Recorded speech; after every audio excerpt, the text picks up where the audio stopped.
नमस्कार दोस्तों यह कहानी जो मैं आप लोगों को बताने जा रहा हूँ मेरे साथ कुछ दिन पहले ही घटी थी।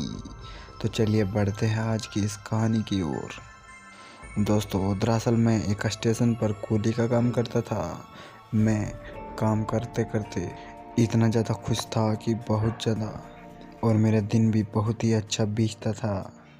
वैसे तो काम बहुत ज़्यादा मेहनत वाला था, लेकिन पैसे तुरंत मिलने की वजह से मुझे वह काम बहुत अच्छा लगा। जब मैं वहाँ काम कर रहा था तो वहाँ के कर्मचारियों ने बताया कि अगर रात के 11 और 12 बजे के बीच कोई भी सामान उठाने के बोले तो मना कर देना। ना ही सामान उठाना है और ना ही चढ़ाना है, और प्लेटफॉर्म पर भी नहीं रुकना है। 12 बजे के बाद काम दोबारा से शुरू होगा।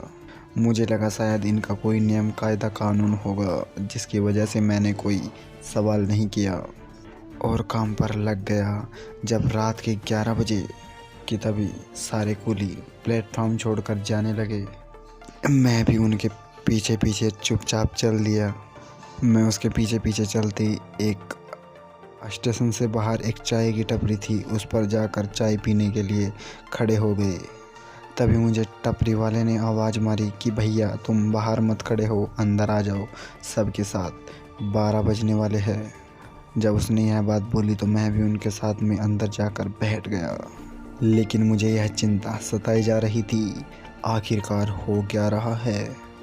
अभी 11 बज ही गए थे कि वहाँ सन्नाटा छा गया और सब चुपचाप आराम से बैठे थे। मैं भी उनके साथ बैठा था। तभी एक औरत ने आवाज़ दी कि अरे भाई यहाँ कोई कूली है क्या। उस औरत ने 3 बार कहा, लेकिन किसी ने भी कोई जवाब नहीं दिया। सब चुपचाप बैठे रहे। फिर कुछ देर बाद वह औरत वहाँ से चली गई।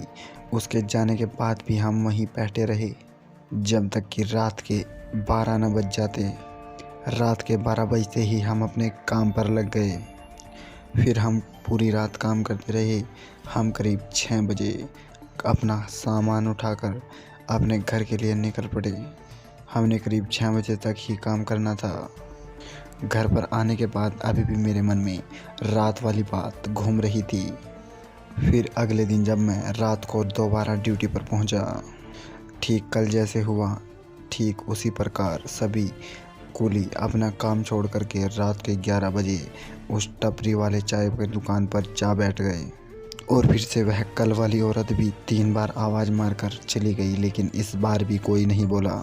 उसके बाद जब 12 बजे तो हम सब वापस अपने काम पर जा रहे थे। मैंने फिर उस चाय वाले टपरी वाले भैया से पूछा, भाई आखिर ऐसा क्यों होता है? कौन है वो औरत जो इतनी रात को आवाज़ें मारती है? तभी उस चाय वाले भैया ने कहा कि नहीं जानो तो ही अच्छा है, जान गए तो यहाँ पर काम नहीं कर पाओगे। और मैं इतना सुनकर बहुत ज़्यादा डर गया और फिर उस जंक्शन पर मैं काम करने के लिए नहीं गया। लेकिन कभी न कभी उन कूलियों से मुलाकात हो ही जाती, जो बताते हैं कि वहाँ का हाल आज भी ऐसा ही है। वैसे तो मुझे उस औरत के बारे में बहुत ज़्यादा जानने की कोशिश की, लेकिन मुझे कुछ भी हासिल नहीं हुआ। तो दोस्तों आज की कहानी में बस इतना ही। फिर मिलते हैं एक नई कहानी के साथ। दोस्तों अगर हमारी कहानी अच्छी लगी हो तो हमारे चैनल को सब्सक्राइब करना ना भूलें।